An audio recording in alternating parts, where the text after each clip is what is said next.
I really felt that those days that chemotherapy made me feel sick, okay, great. That means that it's obviously doing what it's meant to do. You know, if I did coast through and I didn't experience any side effects or I didn't feel anything, I'd be worried that they'd given me a placebo and I was wasting my time.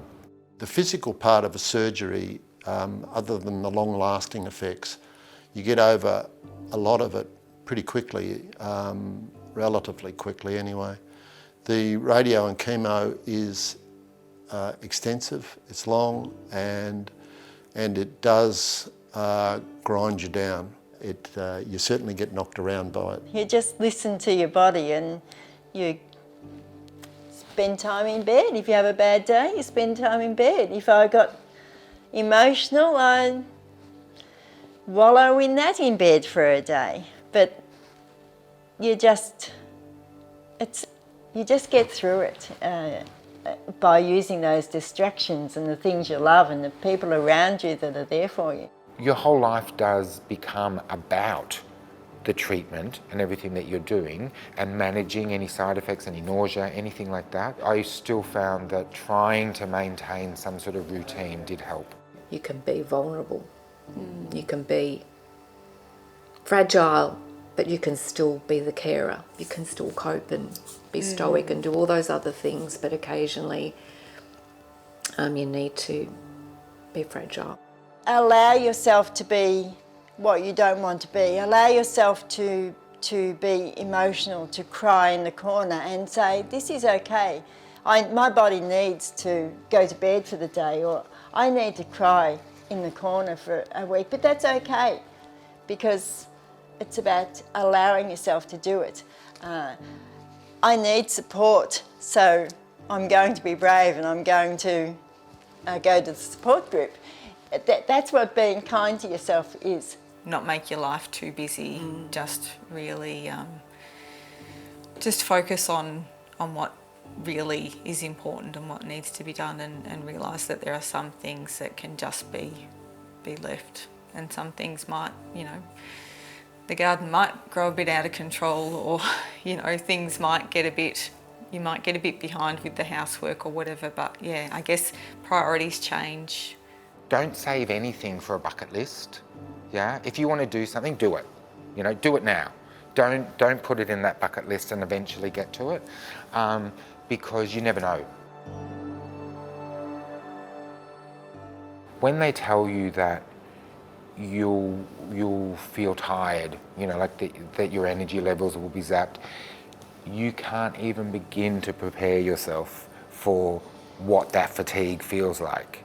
Yeah, you can literally be chatting and perfectly fine, and you might sit down just for a couple of minutes and it's like you just feel every bit of energy just completely go out through your feet. I lost 20 kilos, over 20 kilos from not being able to eat large, so now I'm very cheap to take out to dinner. My husband likes it. I'd get up and walk as much as I could twice a day, and I found that was pretty useful. But that walking was not far, you know, 2 lengths of a house and 3 initially. lengths. Yeah, you just have to build up. Yeah. You're monitored for 5 years, you know, like, so they keep an eye on you and just make sure. I'm 12 months post-surgery, and I've just recently had my 12-month scans and everything, and currently I'm cancer-free. So fingers crossed, so far, 12 months in.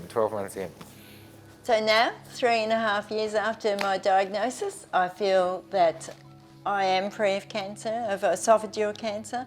I'm back creating on a creative basis, not a craft basis. I've met a lot of milestones since that time. I reckon I've beaten it. 15 years is a long time. I remember at the end of treatment, sitting around the table, wanting to set a few milestones really, or wanting to get to a few milestones, because at that stage I certainly didn't think that I had beaten it. They're important that you make the milestones. It's a part of the emotional strategies that you can use. So a huge operation in the June And then in the August, I flew to Spain with my artwork to make that exhibition. I wasn't very well, I was very weak.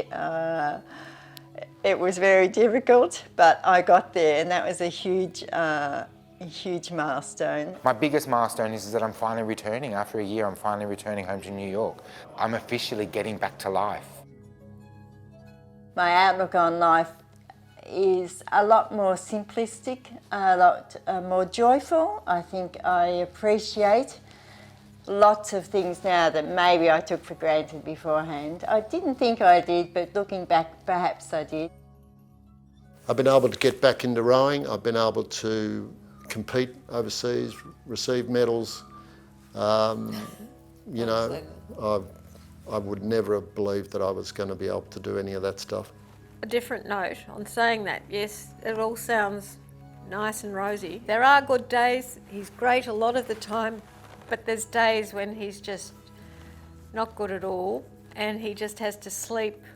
And that's actually hard for me to see, because you expect him to be as good as he is most of the time, but then it falls back. And that's not a lot.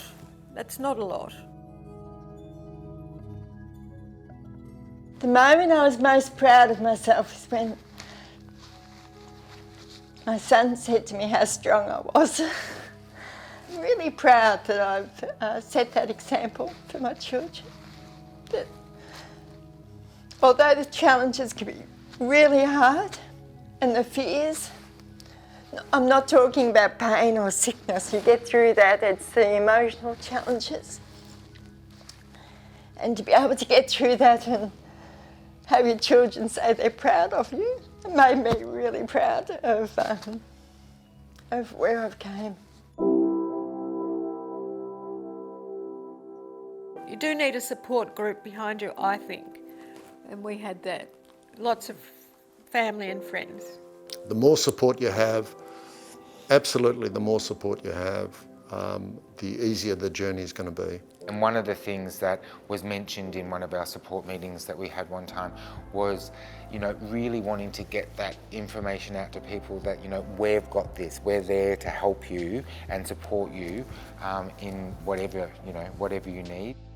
It was the most amazing experience because as soon as we met and started telling our stories and sharing our experiences, it was the same. We all thought we would have different questions, but it was just a relief just to get into that room and know there was people in the same position that you're in, and you're not alone, just not alone.